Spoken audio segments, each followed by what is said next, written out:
10 రోజుల్లో ఎన్నికల కోడ్ రాబోతున్న సందర్భంలో ఏదో తూతు మంత్రంగా అధికారులు మార్చాలి కాబట్టి అధికార పార్టీ ఎవరైతే వాళ్ళకి బాగా పనికొస్తారో ఆయన తెచ్చుకొని ఎమ్మెల్యేలు కానివ్వండి, మంత్రులు కానివ్వండి, అందుబాటులో ఎవరైతే బాగా ఫేవర్గా పనిచేస్తారనిపించారో ఐఏఎస్ని ఐపీఎస్ని మార్చుకుంటున్నారు. మనం చూసాం తిరుపతి మున్సిపల్ కమిషనర్ గారిని గతంలో మేము బదిలీ చేయమన్నాం. అనేక ఆరోపణలు దొంగ ఓట్ల విషయంలో హరిత గారిని బదిలీ చేయమన్నాం, బదిలీ చేశారు. కొత్తగా ఐఏఎస్ అదితి సింగ్ గారు తీసుకొచ్చారు. అలాగే కలెక్టర్ గారు వెంకటరమణారెడ్డి గారు పంపించి కలెక్టర్ గారిని తీసుకొచ్చారు, లక్ష్మీషా కలెక్టర్ గారిని. ఇప్పుడు ఎస్పీ గారు కూడా బదిలీ చేశారు. ఎస్పీ గారు కూడా ఈరోజు రాబోతున్నారు, కొత్త ఎస్పీ గారు. ఓకే, ఇవన్నీ ఒక పక్కన పెడితే అసలు ఎందుకు బదిలీ చేస్తున్నారు? ఎలక్షన్ వస్తూ ఉంది, నీతి నిజాయితీగా ఎలక్షన్ జరపాలి, నిష్పక్షపాతంగా ఎలక్షన్ జరపాలని ఆలోచనతో బదిలీ చేసినప్పుడు ఇక్కడ అనుమానాలు ఎలా వ్యక్తమవుతున్నాయంటే, ఈరోజు మనం చూస్తున్నాం కలెక్టర్ గారు ఇంకా నిన్న ఆయన ఛార్జ్ తీసుకోవడం వెంటనే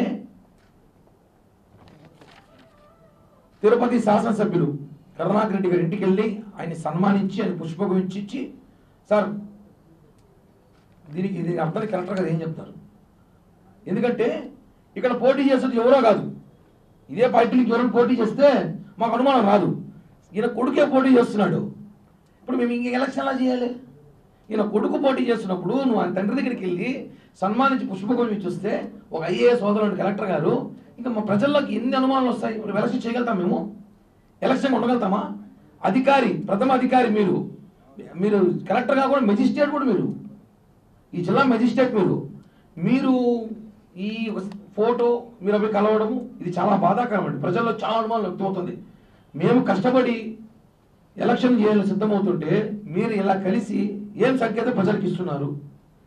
దీనిపైన ఎలక్షన్ కమిషనర్ గారు కూడా దృష్టి పెట్టాలి. ఆయన దృష్టి తీసుకెళ్తున్నాము. మా లీగల్ టీం ద్వారా, Janasena Telugu Desam party legal team ద్వారా యూపీఎస్సీ చైర్మన్కి, చీఫ్ సెక్రటరీకి, అలాగే ఎలక్షన్ కమిషనర్ గారికి, గవర్నమెంట్ చీఫ్ సెక్రటరీ గారికి ఈరోజు సాయంత్రం అంతా మెయిల్ చేయబోతాం లెటర్లు. ఎందుకంటే వీళ్ళని ఎందుకు తిరుపతి ట్రాన్స్ఫర్ చేశారు, ఇలా రావడం వల్ల ఎలక్షన్కి ఏమైనా ఉపయోగపడతారా? కనీసం చాలా అనుమానాలు వ్యక్తమవుతున్నాయి. మీరు చూసారు గతంలో కూడా గిరీష తిరుపతి మున్సిపల్ కమిషనర్ 38,000 దొంగోట్లకు ఆయన సూత్రధారి అని చెప్పి ఆయన సస్పెండ్ చేసి విజయవాడ దాటి వెళ్ళకూడదని చెప్పి ఇంట్లో కూర్చోబెట్టారు. అంత జరిగినా కూడా ఐఏఎస్లు ఇంత దారుణం ఉందంటే, అంటే నేను ఒక ఐఏఎస్ గురించి మాట్లాడడం లేదు, ఈయన గురించి కాదు.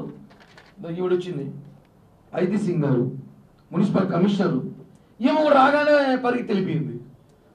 అంటే ఇందాక విజయ్ కుమార్ గారు చెప్పినట్టు టీటీడీ చైర్మన్ గారు టీటీడీ హోదాలో ఉండి మీరు టీటీడీ జేఈఓనో ఈఓనో అంటే ఓకే, మీ బాస్ ఆయన వెళ్ళండి. ఆయన శాసనసభ్యుడు ఇక్కడ, మీరు ఆయనకైనా పెద్ద హోదాలో పోస్టులో ఉండి ఐపీఎస్లు ఐఏఎస్ చదువుకొని మీరు వాళ్ళకి సన్మానాలు చేసుకుంటారంటే మేము చూడడానికి ఇదేమైనా మాహితి అయితేమా మీరు సన్మానం చేసుకుంటారని మేము చూస్తుండడానికి? ఈ విషయాన్ని సీరియస్గా జనసేన పార్టీ, తెలుగుదేశం పార్టీ ఖండిస్తుంది.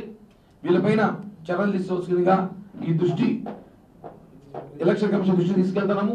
మేమేమి వీళ్ళకి వ్యతిరేకత ఏమి కాదు, మేము గౌరవిస్తాం. ఐఏఎస్లు అంటే జనసేన పార్టీలో మా నాయకుడు కూడా మనం గౌరవించాల్సిన బాధ్యత ఉంది. ఇలాంటి సంకేతం ఎలక్షన్ టైంలో కరెక్ట్ కాదు. ఇది ప్రజల్లో వేరే విధంగా పోతా ఉంది. కాబట్టి దీనిపైన సమాధానం ఎవరు చెప్తారో జనసేన పార్టీ తరఫున మేము అడుగుతున్నాం. ఏమున్నా సరే లీగల్గా ప్రొసీడ్ అవ్వాలని డిసిజన్ తీసుకున్నాం. కాబట్టి అడ్వకేట్ సమక్షంలోనే ఈరోజు సాయంత్రం అంతా కూడా వాళ్ళ మీద ఎలక్షన్ కమిషనర్ గారికి లేఖ రాయబోతున్నాం. ఎలక్షన్ కమిషనర్ గారు ఏ నిర్ణయం తీసుకుంటారో దీనిపైన ఇవన్నీ చూడాల్సిన అవసరం అయితే ఉంది. ఈ ఎమ్మెల్యేల కన్నా సలహాదారులు ఎక్కువ ఉన్నారు నాకు తెలిసి. 150 మంది ఎమ్మెల్యేలు అనుకుంటే సలహాదారులు 40 మీద ఉన్నారేమో. ఇది మాత్రం అందుకే అంతకన్నీ కొన్ని కోట్లు ఖర్చు అయినట్టుంది.